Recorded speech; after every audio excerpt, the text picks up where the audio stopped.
everyone, it's Anthony. It is Friday, December 1st, and I'm on my way to another job. And it is 12 p.m. in the afternoon, and I am on my way to a job that starts at 9 p.m. So why am I traveling so early? Well, that's a great question. So today I'm going to be with the band Blackstone, and we're going to be at a bar called Pete's Saloon up in Elmsford. And we've never been at this location before. The band's never played there, and I've never set up there for sure. And after speaking with the bar owner, indirectly through Greg, and through email, it was determined that we're going to use the in-house PA system. So I have no idea what it is. So I've never seen it before, never heard it before. But on their recommendation, we are going to use the house system. So there were two stipulations on using the house system. So since I've never seen it or used it before, it's definitely a good idea to get there relatively early, just to get acquainted with it and see what its capabilities are and see what its limitations are, if there are any, compared to mine. And also, the other stipulation was, if the house system was not up to par enough for the band, that we could possibly use our own system. But the house and the owner urged us to use their system. And since we've never been there before, it's probably a good idea probably just to go with what the house wants. So I'm gonna get there up there super early. I'm gonna check out the system. If for any reason we can't use it or go with it, then I'll be able to load my own gear in. But the stipulation with using our own gear was that we have to get there really early because they don't want to interrupt any of their dinner service or anything like that. So we have to load in the middle of the afternoon, where the sound has to load in the middle of the afternoon. The instruments are going to get there a little bit later. The rest of the band's going to get there a little bit later. But PA and most of the major gear load-in has to be done in the afternoon. That was the original stipulation. And then it was recommended to us that we just use the house system. But I'm going to get there super early anyway, just in the rare opportunity we can use my gear. But I seriously doubt it. So what I'm going to end up doing is getting there early. I'm going to load as much of what I'm going to use in. I'm probably going to use all my cables, my DIs, my microphones, all that stuff's got to get loaded in anyway. So I'm going to get there super early, load all that stuff in, and basically get as much set up as I can before the band gets there. And then for however long as I have to wait around, I'll just wait around there. I really don't care about that. I'd rather get there early and be as set up as I possibly can than, be working under the gun. So I don't really care about getting there early. Yeah, as far as the setup, that's really all I have to speak of about that. Jimmy won't be with me tonight, but I'll be with him again tomorrow. I'll be with Hits again tomorrow night. So I'm looking forward to that too. A new addition to my setup is the camera that I'm shooting on right now, which is the DJI Pocket 3. I went ahead, I pulled the trigger on it. I wanted it as soon as it came out, but I was a little bit hesitant because my Pocket 2 is doing just fine. But there's a lot of benefits to using the Pocket 3, most notably time code, and the low light performance over the Pocket 2. The 1-inch sensor, which gives a better shallow depth of field overall. Just a lot of camera nerdy stuff that I preferred over the Pocket 2. But the Pocket 2 is still in my arsenal. I don't have it with me today, but he's resting at home. Yeah, so I'm going to see how the Pocket 3 does, and I have a feeling that it's going to do just fine. And I've been shooting some test video with it during the week, and so far I'm loving it, and we'll see how it goes.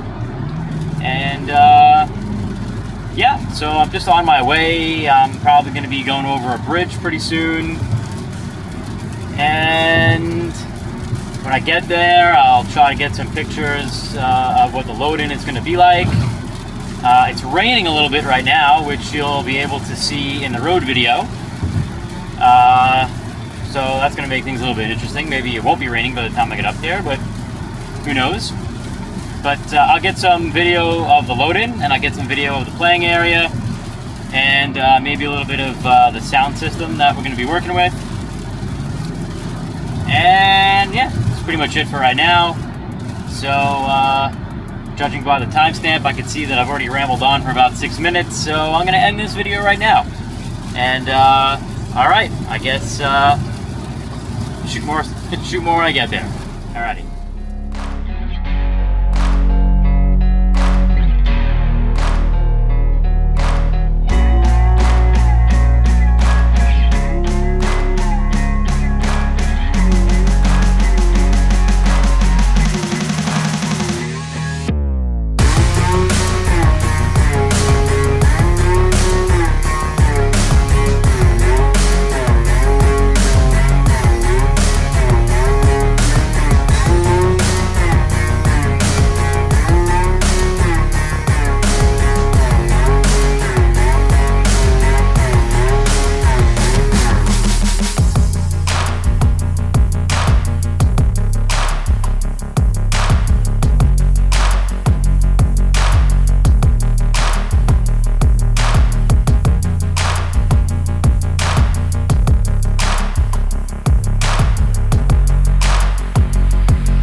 So we just loaded in here at Pete's. Greg helped me load a lot of my gear in that I'm going to be using for tonight. We looked at the sound system a little bit. We also looked at the lighting a little bit. I was also greeted by Anthony. I believe he's the owner, and a very nice guy. So he's going to show me how to use the QSC board, which I've never used before. I'm sure it'll be fine. And I just finished, we just finished loading in the gear. And I'm going to park the van soon, but I just want to make sure that I have all the gear that I'm going to need. So right now I'm going to just go back to the van and hang out for a little bit. Alright.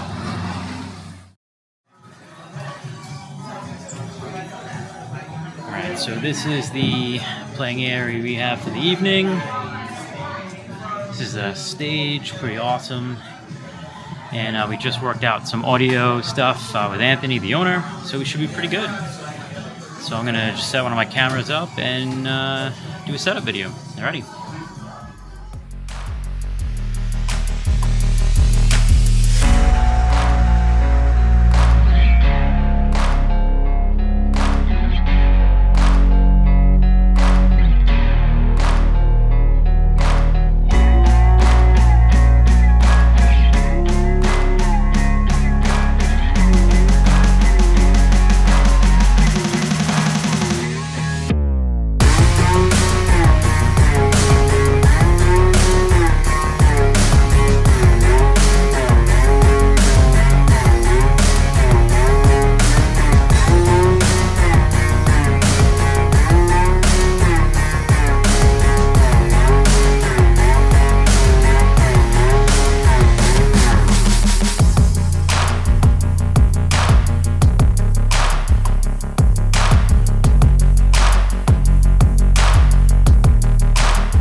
So I just spent a good portion of the last, I would say, hour or 45 minutes just going over the QSC digital mixer that they have here.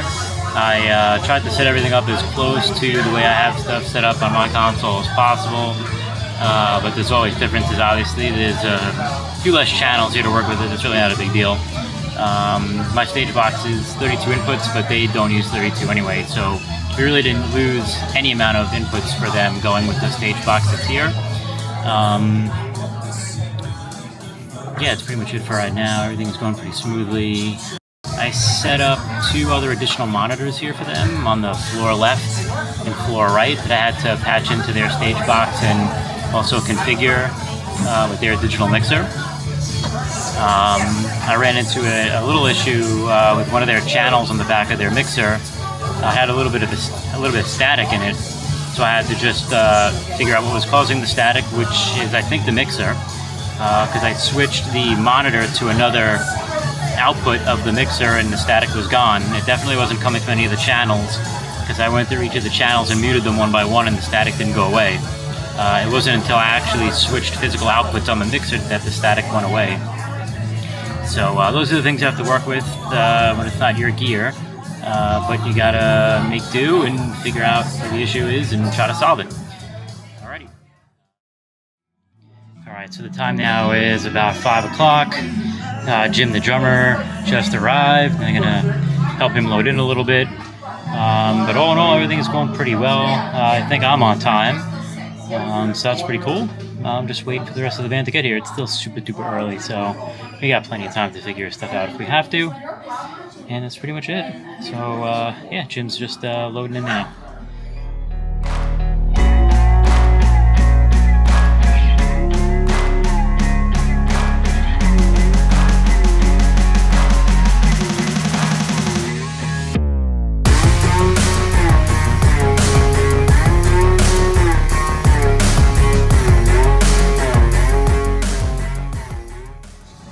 Hey, so the time check is 6:20 and Jim is pretty much set up and just waiting for the rest of the band. They'll probably be here around 7.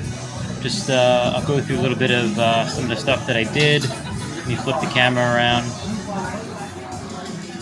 Alright, so what I did was I ran some cables out already for the back line for Tom's 2 guitars, Greg's bass. Also ran the new drum snake cable that I made, or drum bundle that I made. So I ran kick snare overhead.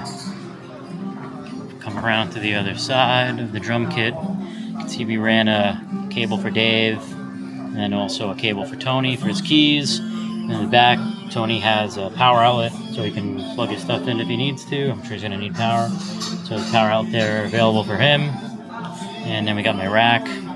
And then we have added 2 monitors in the front. So I ran from their stage snake, I ran a Siamese cable so we could run power and signal to a monitor on the left and right of the stage. So that's what you're looking at right here. You're looking at what would be Dave's monitor. And I ran another one on the other side for what would be Tom's monitor. And this place also has monitors built into the ceiling, facing back towards the band. Let's see if I can get a picture of those. So those are the monitors that are built into the ceiling that are facing back towards the band. And the mains are mounted up on the sidewalls over here. And I brought in my light stands, and I have 2 of my Easy Pars mounted on the light stands, so I'm going to maybe use those as like highlight lights for Dave and Tom. So that's it for now.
Tremendous vote on the top box.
Hey, so I just finished up with Blackstone at Pete's Saloon, and it was definitely an interesting night. The band played well. There were no technical issues really to speak of once the band got playing, but there is definitely some things to be said about using other people's gear and using other people's setups. So, as a for instance, as I was doing my line check, I noticed that a few of their channels were patched in backwards on the console. So in other words, like channel 11 on their Snake was patched into channel 12 on the console. And you know, I wouldn't have really found that out unless I did a proper line check, which thank God I did. I always do a proper line check to make sure that the signal that I'm expecting to be in a specific channel is actually in that channel. But, you know, it just goes to show, like, you never know what the hell you're going to run into when you use other people's equipment. And the bar had this QSC Touchmixer. It was a Touchmix 16.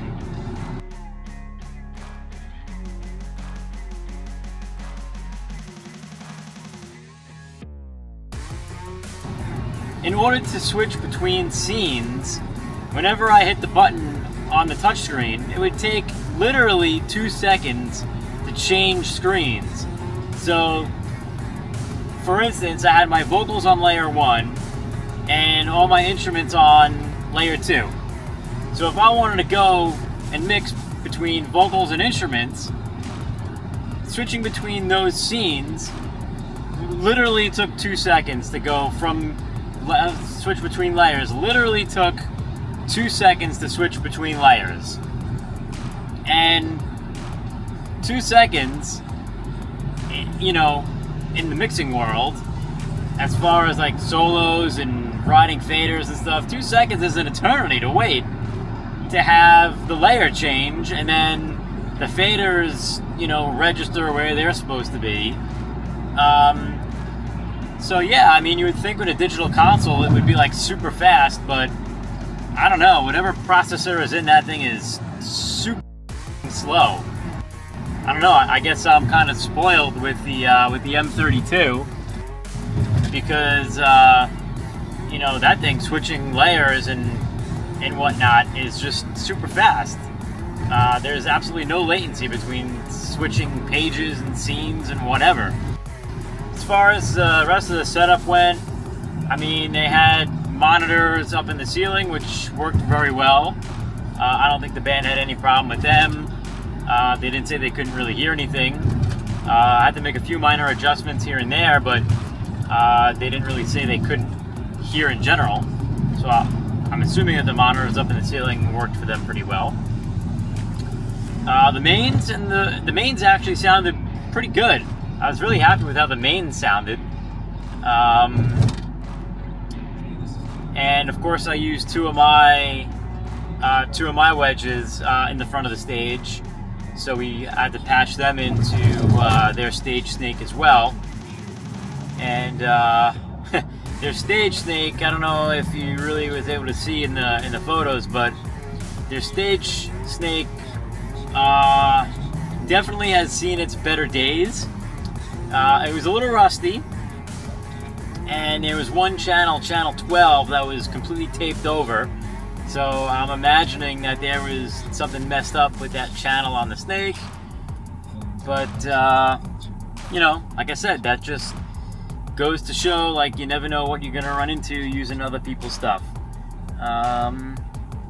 But all in all, it was a good night. Everybody was super helpful. Anthony, the owner, was very, very helpful. When I got there, he showed me, you know, basically how to use the mixer, gave me a little primer on it, and he also gave me a little rundown on the lighting, which they're using Show Express, so I was used to that, so that was pretty cool. But yeah, other than that, we had a really good night. I wouldn't be surprised if they were X back because they just played really well and everybody really enjoyed them. Right now it's around 2 o'clock. I think the band probably ended around 1-ish. And then by the time I packed up, no, I think maybe the band ended around 12-ish, maybe a little after 12. And then by the time I packed up, it was maybe around 1:30-ish. And then now it's just a little after 2. And I still have another 20 minutes to get home. And yeah, that's basically it. So tomorrow I'm going to be with the band Hits. I'm going to be with Jimmy. So that's always fun. Looking forward to seeing him. But as far as tonight, that's pretty much it.